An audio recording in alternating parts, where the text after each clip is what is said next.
I've talked quite a few times on this channel about how I am as much a music fan as I am a reader. And one thing that music fans have over readers is Spotify Wrapped. Over the past few years, Spotify Wrapped has become a kind of event. It's as much of a tradition now as Christmas or New Year's Eve. We look forward to it, we talk about it, we make and share memes about it, we discuss Wrapped for days, even weeks sometimes. It's a really big deal. As a metalhead who ventures into other genres of music quite a lot, my Wrapped feels pretty unhinged. I love going through it, thinking about it, talking about it. The weird genres that come up, I don't know where these genres come from, but I love them. And it feels like there's something almost masochistic in being told what your tastes are, as the app feeds back to you your favorite things, your favorite genres, and it feels like it knows you in a way that you don't know yourself. But up until now, in the world of reading, we haven't had a Spotify Wrapped. For the longest time, I've been using Goodreads to track my reading habits. It's where I tell the world what I'm currently reading, and I put out little reviews, just like everybody. And then the end of the year comes along, there's the Goodreads Awards, which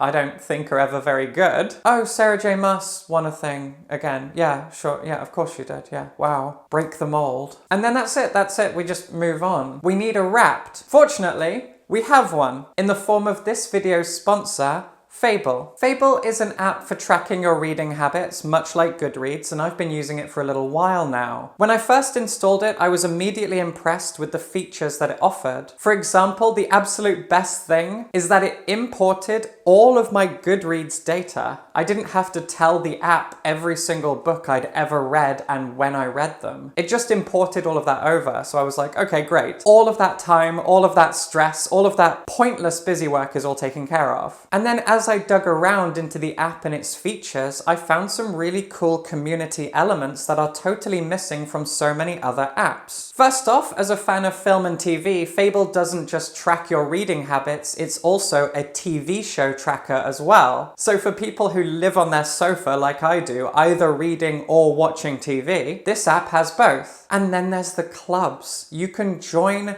book clubs. This community element is so great. Reading is a very insular activity, but with Fable, you have book clubs that you can join and track your progress through the app. You can talk to other people. It's really lovely. Also, it's free to start your own book club. Just go for it. You can give it a silly name and you can be in charge of it. If you go onto your profile on the app, it tells you which authors you've read the most this year, how many books you read per month, and what your most productive reading month has been so far. And it also divides up the different genres you've been reading so that you can keep track of that as well. Turns out my most read genre this year was fantasy, not horror. That's kind of wild. And then we come to the best feature of all, Fable Wrapped. To show you how it works, let's go through my Wrapped. I'm going to reveal to you exactly what this thing revealed to me about my reading habits in 2024. And the Wrapped feature actually starts off by asking you a kind of left field question. It asks you to go into your photo albums and pick out 4 photos that to you personally kind of represent your year. I gave it the photos and it promised me something cool would happen. The first photo that I chose was of the Hunterian Museum at the University of Glasgow. That was a really special day. I've been living in Glasgow for a year now, and that photo represents me feeling like I'm at home here. The second photo I chose was from St. Michael's Mount in Cornwall. I took a trip with my partner's family down there in April, and it was really nice going on a family trip somewhere. The third photo I chose was of my interview with Anton Her. When Anton did a tour of the UK to promote his debut novel Toward Eternity, I was chosen to be the host at the Glasgow event. It was one of the proudest moments of my whole career. And the fourth photo I chose was a really recent one of my cat looking absolutely exhausted after we moved to this new place. Her face sums up how stressful this move has been. Then, using those 4 photos, photos, the Wrapped feature shows you your quarters throughout the year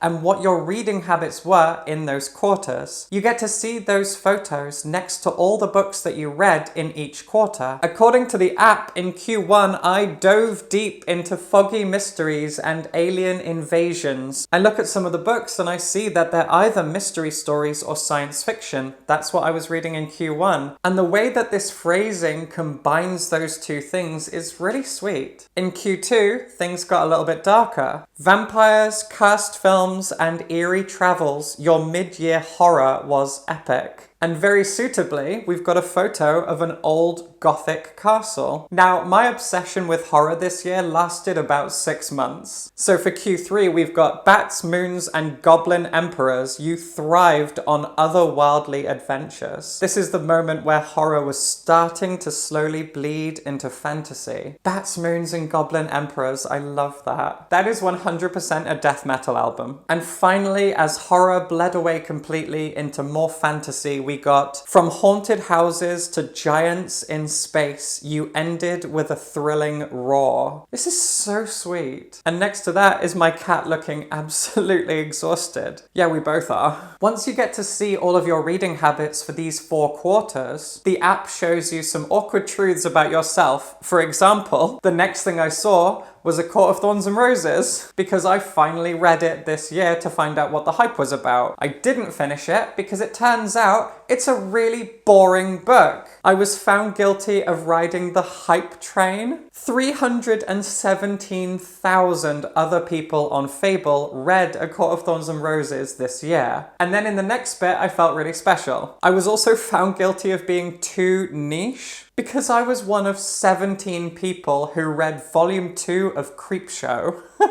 It's just a really good comic book. There's a Garth Ennis comic in there. He made The Boys. It's good stuff. And Becky Cloonan. Everyone likes Becky Cloonan. 17 people. Unbelievable.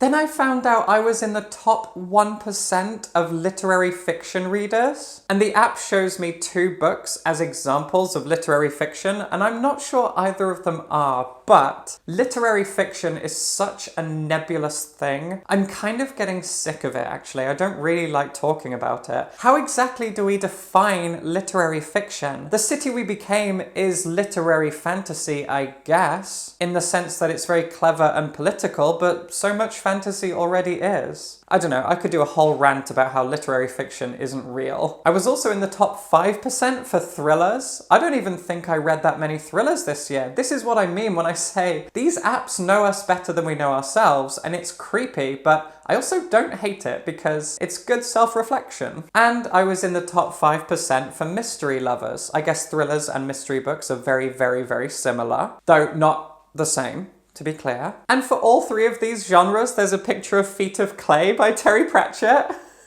That goes to show that the Discworld are not just fantasy books. Terry Pratchett wrote across every genre, over and over again. He was the best of us. And then at the end, you get so many of the books that you've read in a few giant stacks, and it sums up who you've been as a reader in this year. Mine says, Cosmic Romanticist. Your penchant for starry-eyed fantasies would turn any shooting star to a slog. Yet you illuminate worlds of wonder with your bold escapades among cosmic chaos and fiery love. This is because I read a bunch of romantasy books at the end of the year, isn't it? I knew that was going to bite me in the bum. I read 143 books this year. I put my goal as 100 because last year I put it at 150, and that just kind of came across as arrogant. I beat that. That's nice. It does say that my best reading streak was 2 days. That's because I read every single day. I have done for years. But I have to say, I don't love the streak feature of Fable,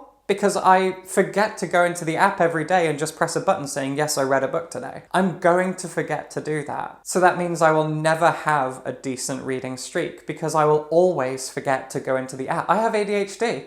I am 100% going to forget to do that. I'll never have a reading streak because I just won't go in the app one day and then I'm screwed. Oh well. It also says, and I love this so much, that my average star rating is 0. And that's because I hate star ratings. I hate rating things out of 5 or 10. I can't stand it. People say, oh, it was like a 3-star book. What does that mean? That doesn't tell me anything. I love reviews. I love criticism. I love reading and watching and listening to other people's opinions, and I am a professional critic. So if you ask me what I think about a book, I'm going to talk at you for 10 minutes. I'm going to break the book down and tell you exactly what I thought about every element of the book. I'm not going to say, 4 stars. I'm not going to do that. I hate star ratings and I refuse to take part in it. And then, of course, to end everything off, you can share your Wrapped to Instagram or TikTok or somewhere else. I laughed so many times as I was going through this Wrapped. It showed me who I am as a reader. Sometimes I was proud, other times I was so ashamed. Yes, I read A Court of Thorns and Roses, but I didn't finish it. Is that better? I don't know if that's actually better. Oh. But I am also a niche hipster, so that's nice. Thank you so much to Fable for sponsoring this video. The Wrapped feature is so much fun. It is exactly what the reading world needs right now. And I'm really glad I got to take part and find out something about myself, for better or worse. So if you haven't already, check out the Fable app. It is so much fun. It is so much fun. It is so community focused. It has a Wrapped feature, and it's actually pushing reading apps into the present day. Fable is where reading apps should be right now. It is what they should be. And I'm really, really glad I checked it out, and I'm so grateful that Fable sponsored this video. So go download Fable, check it out, get your Wrapped, and let me know what it says about you, and subscribe for books.